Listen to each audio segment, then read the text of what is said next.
If you can't live the injustice, at least tell everyone about it. متابعينا الكرام في كل مكان، أهلا بيكم في حلقة جديدة. أول حلقة نطلعها معاكم من مدة طويلة جدا، أجازة أخدناها طويلة جدا، شهرين تقريبا. وآخر حلقة كنا طلعناها معاكم كانت حلقة توقعات قبل بطولة يورو 2024، لما عملنا حلقة التوقعات وتوقعت معاكم إن المنتخب الفرنسي هو اللي هيحصد على البطولة. وكالعادة توقعاتنا ما كانتش صائبة يعني، وشفنا بطولة اليورو وشفنا المنتخب الأسباني القوي وتحقيقه لبطولة اليورو. وبعد بطولة اليورو حصلت برضو أحداث رياضية كتير، شفنا الأولمبياد، أولمبياد باريس، وشفنا التمثيل المصري اللي كان سيء. ده يعني أقل جملة ممكن تتقال عن التمثيل المصري والمشاركة المصرية والبعثة المصرية الكبيرة، أكبر بعثة أفريقية وأكبر بعثة عربية شاركت في الأولمبياد، وكانت المحصلة 3 ميداليات بس. ربنا كرمنا بآخر ميداليتين بتوع أحمد الجندي وسارة أحمد عشان يكرمونا شوية ويرفعوا يعني من روحنا المعنوية شوية ويحسنوا من منظرنا شوية بعد الميدالية اللي كنا حققناها في أول الأولمبياد مع محمد السيد في المبارزة. فكانت مشاركة سيئة جدا. ودخلنا بعد كده بقى في بداية الموسم الكروي في معظم الدوريات العالمية ومعظم الدوريات على مستوى العالم، وشفنا الماتشات التحضيرية. فكان صيف شيق يعني، ما قدرناش نكون معاكم فيه، أخدنا بقى أجازة طويلة كده شوية فاعذرونا يعني. ولكننا عدنا إليكم من جديد، ونقدر نقول بقى عليها بقى أولى حلقات السيزون الجديد وأولى حلقات الموسم الجديد الكروي. هنتكلم النهاردة إن شاء الله عن حاجات كتير. هنتكلم عن قرعة دوري أبطال أوروبا، القرعة اللي اتعملت بشكل جديد، ودور المجموعات اللي اتعمل بشكل جديد وشكل يعني ملخبط الناس شوية، وانا واحد منهم. هناخد وقت شوية على ما نفهمه، ولكن هقول لكم برضو ازاي دور المجموعات هيمشي وايه الفرق ما بينه وما بين دور المجموعات اللي كان بيتلعب قبل كده في دوري ابطال اوروبا. وهنشوف طبعا سوق انتقالات النادي الاهلي، الشغل الشاغل بتاعنا كلنا والموضوع اللي احنا كلنا بنتكلم عنه بقالنا فترة. هنشوف موسم انتقالات النادي الاهلي عامل ازاي لغاية دلوقتي واحنا في يوم 31 اغسطس، وهنشوف برضو الدوري الانجليزي بادئ ازاي. فان شاء الله تكون حلقة كويسة وحلقة شيقة يعني ان شاء الله، وتكون عودة قوية لينا. وفي البداية خلونا ما ننساش ان احنا ندعي لاخواتنا في فلسطين، ربنا ينصرهم ويعزهم ويجعل النصر حليفهم ان شاء الله. يلا بقى كده جهز لنفسك كده مشروبك المفضل، شد حزامك، خد نفسك العميق، ويلا بينا على طول ندخل في التفاصيل.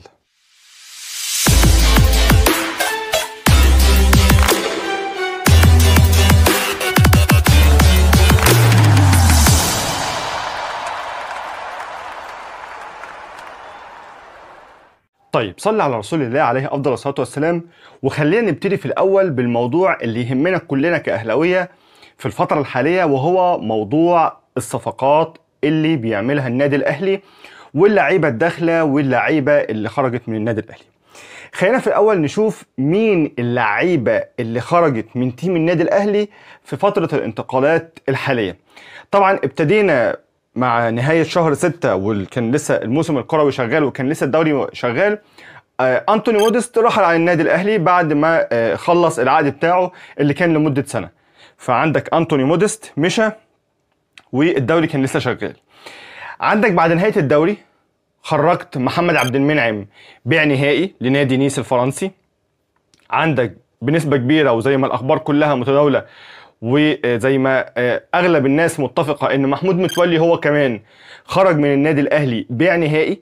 فانت عندك دلوقتي 3 خرجوا بيع نهائي، انتوني موديست، وعندك محمد عبد المنعم، وعندك كمان محمود متولي. ال3 خرجوا بيع نهائي. عندك بقى اعارات، طلعت 3 لعيبه اعاره. طلعت الضوي كريستو اعاره للصفاقس التونسي، طلعت اليو ديانج اعاره للخلود السعودي، وطلعت احمد عبد القادر اعاره لنادي قطر القطري. فانت دلوقتي مشيت 6 لعيبه من عندك. مش كام؟ 6 لعيبه. طيب الاهلي لغايه دلوقتي جاب مين؟ ايه صفقات النادي الاهلي الجديده لغايه دلوقتي؟ انت لغايه دلوقتي اتعاقدت مع يوسف ايمن لاعب نادي الدحيل، اللاعب المصري اللي معاه الجنسيه القطريه، المدافع. اتعاقدت معاه باعاره ومفيش نية بيع، مفيش في الاتفاق او مفيش في التعاقد اللي ما بين الاهلي وما بين الدحيل القطري، مفيش اعارة بنية البيع، انت متعاقد معاه اعارة فقط. اتعاقدت كمان مع يحيى عطية الله الباك الشمال المغربي من نادي الروسي اعاره بنيه البيع، يعني يحيى عطية الله زي يوسف ايمن جاي اعاره، بس جاي اعاره بنيه البيع. واتعاقدت لسه من ايام قليله مع اشرف داري مدافع المنتخب المغربي، والمدافع المغربي اللي جاي من نادي بريست الفرنسي اتعاقدت معاه شراء نهائي، يعني بقى لعيب عندك، بقى لعيبك انت خلاص، اتعاقدت معاه بيع نهائي. فانت مشيت 6 صفقات او مشيت 6 لعيبه وجبت مكانهم 3 صفقات لغايه دلوقتي. طيب خليني في الاول اقول لك رايي الشخصي في موضوع صفقات النادي الاهلي قبل ما اقول لك ايه موقف النادي الاهلي او ايه الصفقات اللي المحتمل النادي الاهلي يخش فيها وهكذا. طبعا احنا كلنا عارفين انه كان من المفترض انه فتره القيد الافريقي الاولى تنتهي 31 اغسطس، النهارده السبت كانت المفروض ان فتره القيد تنتهي النهارده، لكن الاتحاد الافريقي لكره القدم مد فترة القيد بالنسبة للأهلي وللزمالك اللي هيلعبوا السوبر الأفريقي، مد الفترة شوية عشان يتمكنوا من إن هم يبقى عندهم متسع من الوقت شوية يضيفوا لعيبة ويتعاقدوا مع لعيبة، فمد فترة القيد شوية ليوم 12 زي ما أغلب المواقع بتقول وزي ما أغلب الصحف بتقول، مد فترة القيد ليوم 12 سبتمبر اللي جاي. على أرض الواقع الكلام ده كويس جدا، ان انت اتحاد افريقي بتمد لنا فتره القيد عشان يبقى عندنا وقت، ولكن خليني بقى ادخل لك بقى وجهه نظري. في عندنا مشكله كبيره جدا في تعاقدات النادي الاهلي وفي اداره التعاقد في النادي الاهلي، وخليني برضو في الاول برضو اقول لك برضو وجهه نظري، عشان في كلام كتير بيتقال يعني، او كلام كتير بسمعه زمايل ليا اصحاب ليا على المواقع وهكذا، ان اداره النادي الاهلي دي اداره فاشله. ده شيء غير صحيح بالمره، ومن الظلم ان احنا نقول على اداره بتعمل كل الانجازات دي، الانجازات الكرويه والانجازات اللي في الالعاب الاخرى وبتحقق كل هذه الانجازات التاريخيه، نقول عليها ان هي اداره فاشله. ولكن هي اداره عندها مشكله كبيره جدا، اللي لازم نقوله بقى ان هي اداره عندها مشكله كبيره جدا في ملف التعاقدات، ودي مش باينه من النهارده، دي باينه بقالها 2 3 4 من ايام جاكسون موليكا اللي انت مش عارف تتعاقد معاه في فترتين قيد او 3، من ايام زين الدين بالعيد اللي انت فضلت تاخر في الصفقه وتبطأ في الصفقه وتماطل في الصفقه وما بتخلصش الصفقه بشكل دايركت، فطار منك زين الدين بالعيد، وامثله كتير جدا للعيبه انت ما كنتش حاسم وسريع فيها. فاحنا في عندنا او الاداره دي عندها مشكله في التعاقدات وعندها مشكله في ملف التعاقدات، ودي مشكله باينه للجميع. ليه بكلمك في كده؟ لانه الصفقه الاهم والصفقه اللي بينتظرها جمهور النادي الاهلي، واللي انا واحد من الناس بنتظر الصفقه ديت لانه لعيب مهم جدا، هو اللاعب التونسي محمد علي بن رمضان، لاعب النادي المجري ولاعب نادي الترجي السابق. الصفقه احنا بنتكلم عنها دلوقتي داخلين في شهر تقريبا بنتكلم في الصفقه، وكل شويه او كل يوم الصفقه قربت، الصفقه بعدت، اللاعب هيوقع النهارده، اللاعب هيوصل بكره، اللاعب هيوقع الكترونيا، ونسمع بعد شويه ده الصفقه بعدت، ده اللاعب رفض ان هو يجي، ده اللاعب خلاص رفض فكره الانتقال للنادي الاهلي، ده النادي المجري فضل التفاوض مع النادي الاهلي والصفقه فشلت. كل ده بيحصل ليه؟ لان احنا ما عندناش حسم للصفقات. المفروض لاعب زي ده بالقيمه دي، وانا عارف ان انا لو ما قدرتش اتعاقد معاه المره دي هيبقى صعب ان انا اتعاقد معاه بعد كده، لان هيدخل فيها اطراف تانية وممكن انديه تانية تتعاقد معاه وممكن يروح لمستوى اعلى، فيبقى فكره التعاقد معاه اصعب. انا لازم في صفقه زي دي ابقى حاسم، لازم في صفقه زي صفقه محمد علي بن رمضان دي ابقى حاسم. الاهلي ما عملش كده، وفي مماطله، انا مش عارف سبب التاخير ايه بصراحه. ويعني انت كنادي اهلي لو ما عندكش القوه الشرائيه لمحمد علي بن رمضان، خلينا نتكلم بمنتهى الصراحه، انت لو ما عندكش القوه الشرائيه لمحمد علي بن رمضان ما تدخلش فيه وما تعشمش الناس بيه، ده وجهه نظري. يعني مثلا محمد علي بن رمضان التارجت بتاعه او القيمه بتاعته التسويقيه مثلا 2 مليون دولار، والنادي بتاعه حابب يكسب فيه فحاطط 2.5 مليون دولار، 2.600 2.700 زي ما بنسمع الارقام. انت كنادي اهلي لو ما عندكش القوه الشرائيه دي ما تدخلش في اللاعب. يعني اعتقد انا بتكلم بشيء عقلاني جدا، يعني انت ما معكش تجيب اللاعب ده ما تدخلش في اللاعب ده. لان احنا كده يعني احنا بنتعشم بقالنا فتره كتير جدا في انتقالات النادي الاهلي، اتعشمنا على جاكسون موليكا، ويعني ندخل نشوف فيديوهات الراجل وعارفين الولا وعارفين اللعيب وعارفين امكانياته، ونتعشم ان جاكسون موليكا جاي وهيقود الهجوم وفي الاخر جاكسون موليكا ما بيجيش. زين الدين بالعيد مدافع جيد ومدافع دولي ومدافع مع المنتخب الجزائري ومع اتحاد العاصمه ولاعب قوي ولاعب، وزين الدين بالعيد ما بيجيش، وامثله كتير. فانت لو ما عندكش القوه الشرائيه اللي النادي مثلا يقول لك انا اللاعب ده بالشيء الفلاني، فانت تتفاوض معاه، خلاص اتفقتوا خد فلوسك اهي. لو ما عندكش القوه الشرائيه ديت، مش عيب ان احنا ما ندخلش، مش عيب، على الاقل احنا مش هيبقى معشمين نفسنا ان احنا خلاص احنا دخلنا في مواصلات مع محمد علي بن رمضان.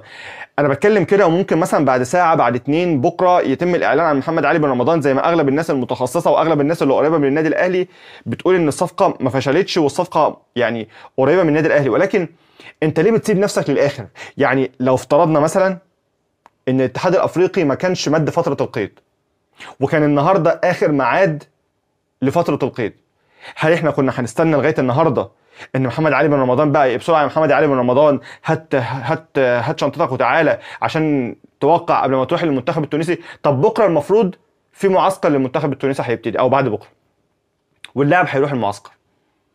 احنا بقى هنعمل ايه؟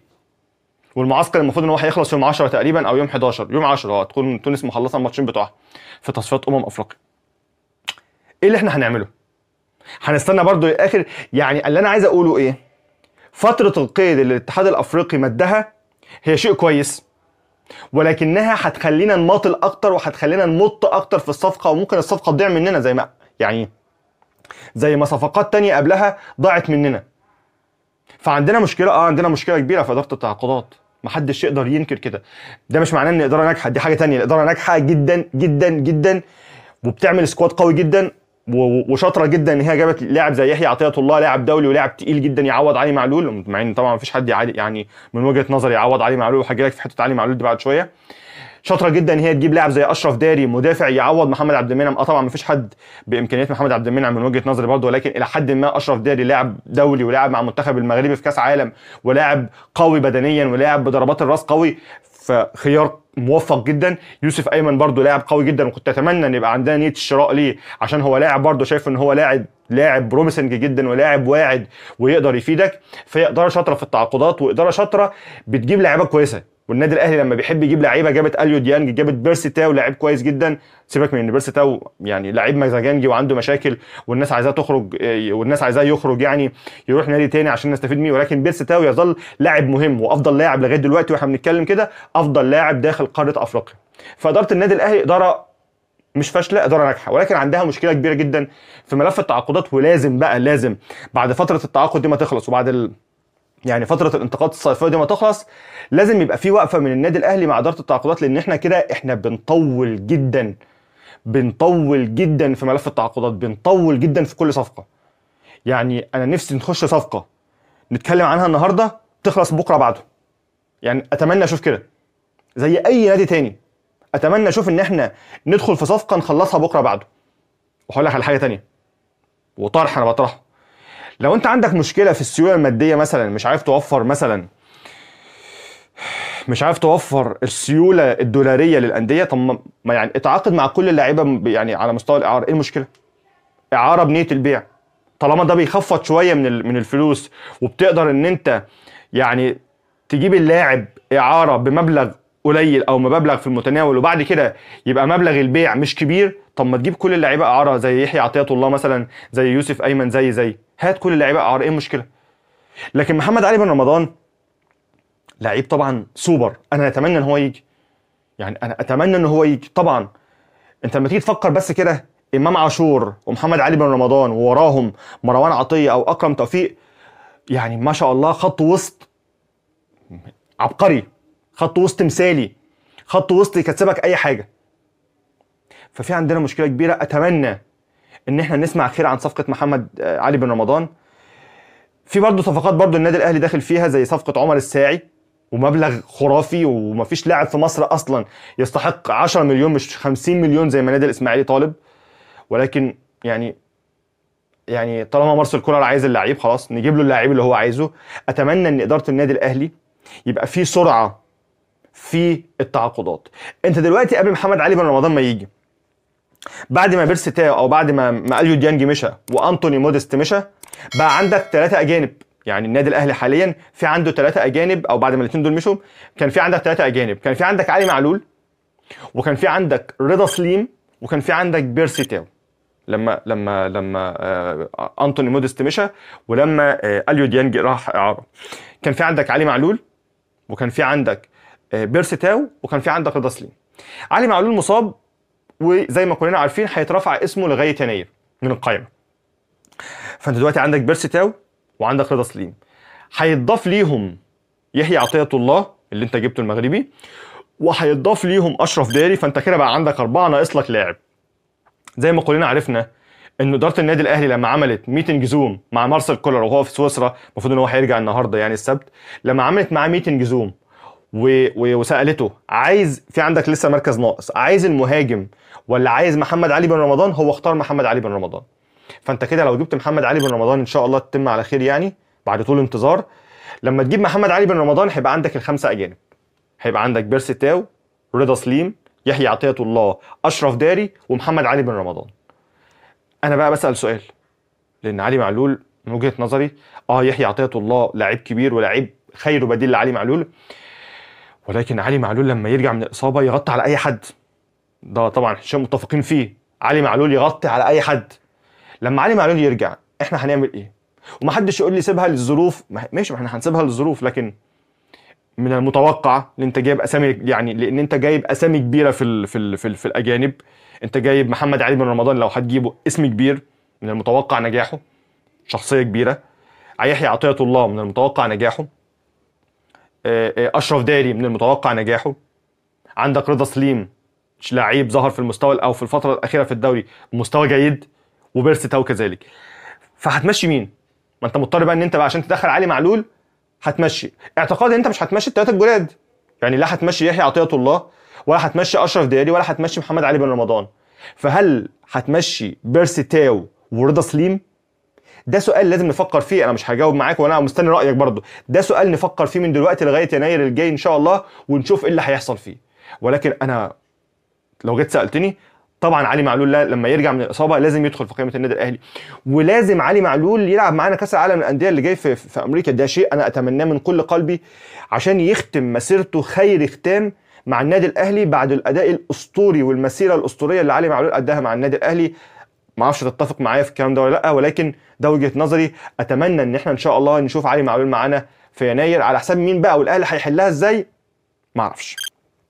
طيب ده بخصوص صفقات النادي الاهلي، ولسه هنشوف بقى الفتره اللي جايه لغايه يوم 12 بعد ما الاتحاد الافريقي زي ما بقول لك كده مد فتره القيد، ايه اللي هيعمله النادي الاهلي في ملف الصفقات. خصوصا ان احنا سامعين برضو عن مهاجمين فلسطينيين اللي يعني بيعتبروا مصريين وبيتعاملوا معامله المصريين. بعد ما يعني لو جه محمد علي بن رمضان مش هيبقى عندك مكان لاجنبي، فممكن يتعاقد مع لعيبه فلسطينيين زي ساليتش مثلا، زي عمر فرج. هنشوف برضو لاعب نادي زد زيكو برضو اللي قدم مستوى جيد امبارح في نهائي الكاس اللي توج بيه بيراميدز. فهنشوف صفقات النادي الاهلي هتخلص على ايه في النهائي او في الاخر يعني. ده الموضوع الاولاني. الموضوع الثاني زي ما قلت لك كده، قرعه دوري ابطال اوروبا. في الماضي او لغايه السنه اللي فاتت ولغايه البطوله اللي فاتت ولغايه النسخه اللي فاتت زي ما كنا عارفين كانوا 8 مجموعات، 4 فرق في كل مجموعه، 32 فرقه. بيصعد اول وثاني لدور ال 16، والثالث بيروح الدوري الاوروبي اليوروبا ليج، والرابع بيخرج. المره دي الاتحاد الاوروبي لكره القدم ويفا عمل شيء جديد جدا، الا وان هو ما عادش فيه 8 مجموعات، بقوا مجموعه واحده. مجموعه واحده، وما عادش 32 فريق، بقوا 36 فريق. يعني مجموعه واحده فيها 36 فريق، بس مش كله هيلاعب بعضه. دي بقى تبقى سبهلله بقى نقعد فيها بقى سنتين بقى المجموعه دي. ولكن ايه اللي هيحصل بقى وايه اللي حصل؟ الاتحاد الاوروبي قسم ال 36 فريق دول ل4 مستويات، كل مستوى فيه 9 فرق. كل مستوى فيه 9 فرق. كل فرقه من مستوى هتلعب 8 ماتشات. ركز معايا بقى، ده النظام الجديد. كل فرقه من مستوى هتلعب 8 ماتشات. يعني لو مسكنا مثلا فرقه من المستوى الاول زي ريال مدريد بطل البطوله او بطل النسخه السابقه.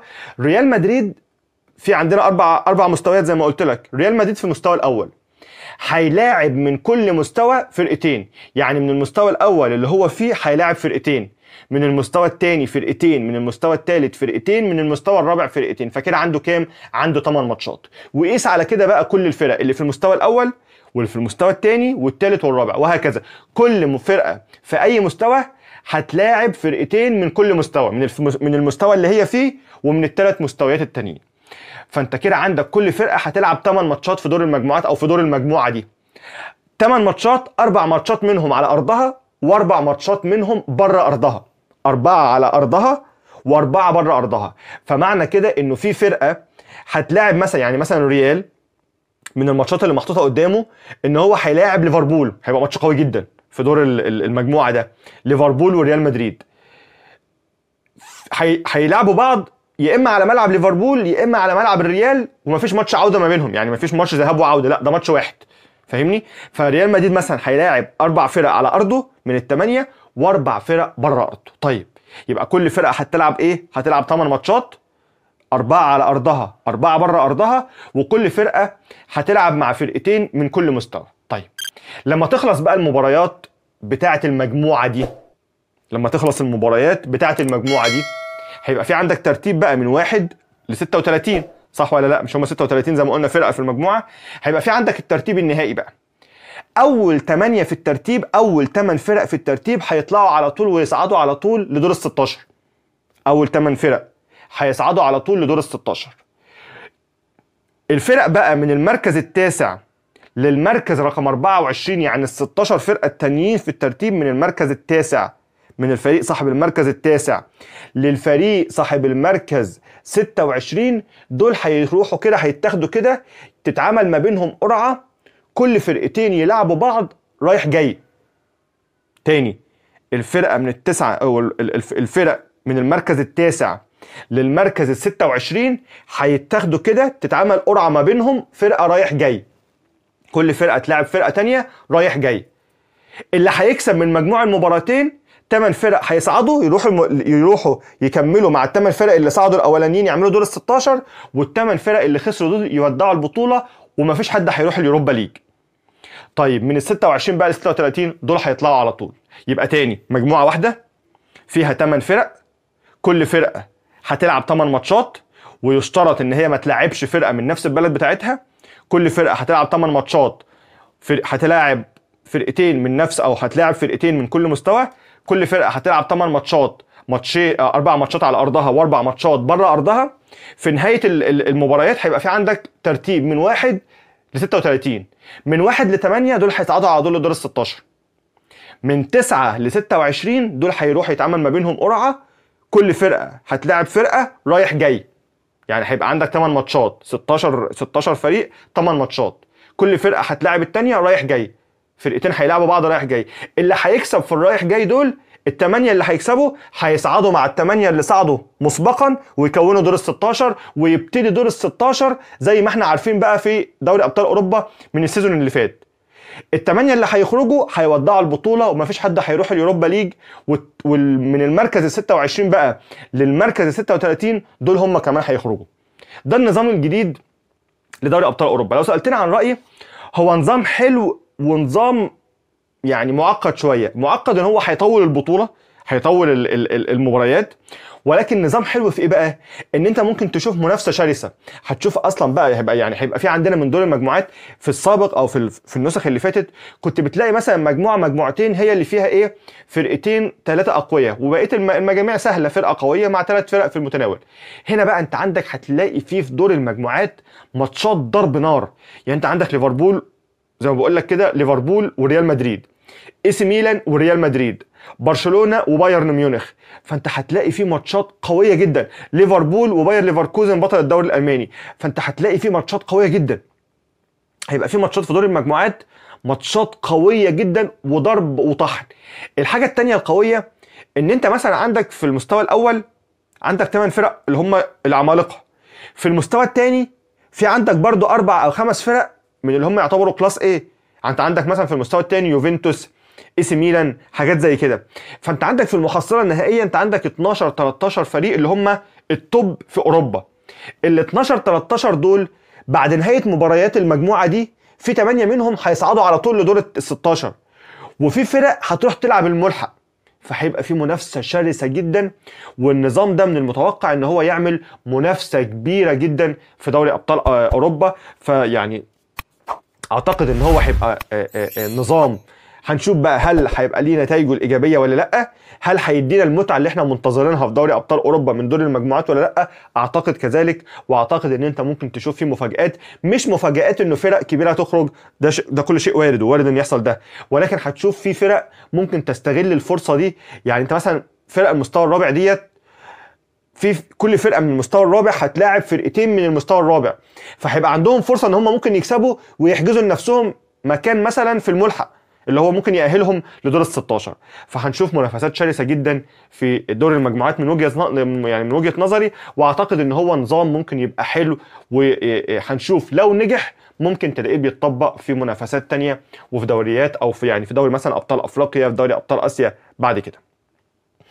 ده الموضوع الثاني اللي احنا هنتكلم او اللي احنا اتكلمنا فيه. الموضوع ال الاخير معانا وهو الدوري الانجليزي، وشفنا البدايه القويه للدوري الانجليزي والمعظم الفرق في الدوري الانجليزي، ويعني المنافسه الشرسه اللي هتبقى موجوده في الدوري الانجليزي. شفنا الارسنال بيبتدي بدايه قويه جدا في الدوري الانجليزي، مانشستر سيتي وهالاند بيواصل ابداعاته في الدوري الانجليزي، ليفربول بالقياده الجديده الفنيه الجديده لارن سلوت بعد رحيل يورجن كلوب وهو كمان بيقدم اداءات قويه جدا في الدوري الانجليزي. فالدوري الانجليزي بادئ بدايه قويه جدا. النهارده بقى السبت ان شاء الله عندنا الجوله الثالثه من الدوري الانجليزي، هيبقى فيه ماتشات قويه جدا.